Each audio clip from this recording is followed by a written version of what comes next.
Today, the House is voting on H.R. 5, the so-called Equality Act. As a Christian, a conservative, and a father of 3 fantastic girls, I vehemently oppose this bill. By elevating sexual orientation and gender identity to protected classes under the Civil Rights Act of 1964, this legislation strikes at the heart of our religious freedom. It threatens the safety and the rights of women and girls and jeopardizes the rights of parents, and it puts the lives of our unborn children even more at risk. If this legislation is signed into law, businesses, churches, schools, shelters, and other charities will be forced to recognize an individual's chosen gender over their biological sex. This will force many of these institutions to shut down rather than face the consequences of the law because of their sincerely held religious beliefs. Our government has absolutely no right to dictate to churches and other faith-based institutions how they can use their facilities and who they may employ.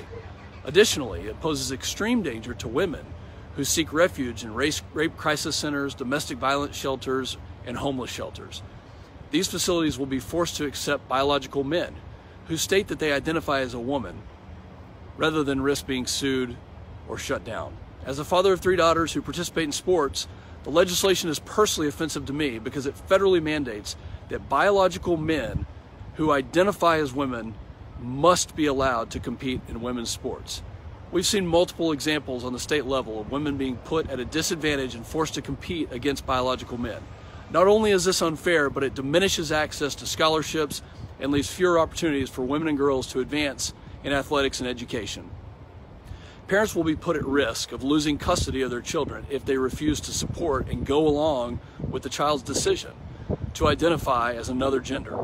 We have already seen examples of this in states across the United States. In 2017, an Ohio mother and father lost custody of their 17-year-old daughter when a judge ruled that she should be able to receive therapy to identify as a boy even when they disagreed with this. Finally, and most importantly, this legislation puts the lives of the unborn at further risk by including the terms pregnancy, childbirth, or a related medical condition, which has been interpreted by the courts as meaning an abortion. This means that any religiously affiliated hospital or medical provider could face legal recourse if they refuse to perform abortions, further expanding the number of abortions performed in the U.S. There are many disturbing effects of this bill that will have wide-reaching negative implications across our entire society. We all agree that every person is created in the image of God and deserves dignity and respect, but we absolutely cannot allow the federal government to dictate to churches and other faith-based institutions how they can use their facilities and who they may employ, to tell doctors and businesses that they must perform and fund abortions and force women into unsafe situations, jeopardizing the rights of parents to make decisions that are in the best interest of their families and their children. For these reasons, I am completely opposed to this legislation and am voting no.